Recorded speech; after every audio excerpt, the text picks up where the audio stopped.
Yeah, where I lived down in Seaforth, it was called the Seaforth Triangle. There was a dog track on there.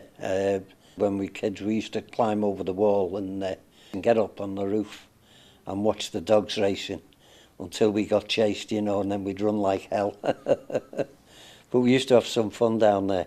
It was also Bootle Football Club used to play there. I used to sell programmes on a Saturday afternoon, and they had some old Everton players, Alex Stevenson and Wally Burnett, and there was quite a few more ex-Everton players used to play were on the books. I've lived in this area for 77 years in Seaforth and Litherland area.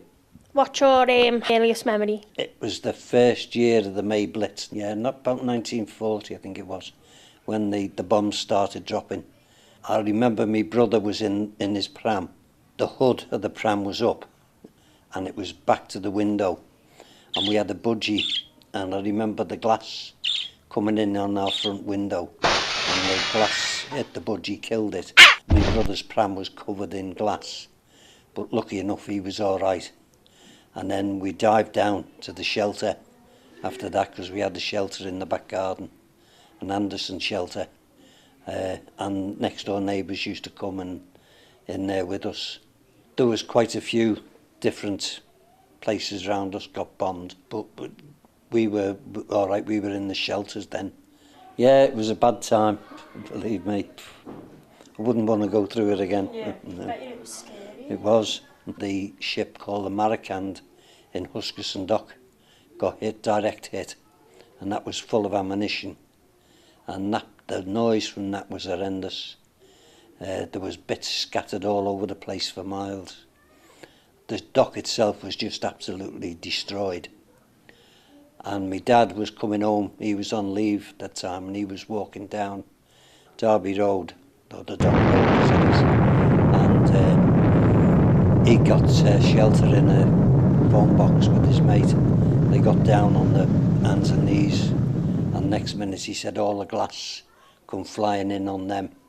There was an American hospital, or a naval hospital it was, by the International pub on Crosby Road, and they had a lot of American sailors in there who had been injured during the war.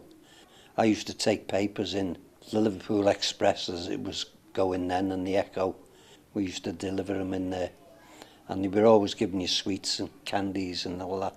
Two of the fellas that were injured, their wives come over from America, and they stayed in our house for a while. As you know, this estate's called Dodge. From years ago, why do you think this estate's called Dodge? Well, I can remember it getting built, and I can remember, there used to be all sorts of tales. They used to say it was people stealing cars, and the way they just used to drive around the place, it was, that's the reputation it got. Cars used to come round here to dodge the police, get out of their way, and that's about all I can remember. And that's why I think it's called Dodge.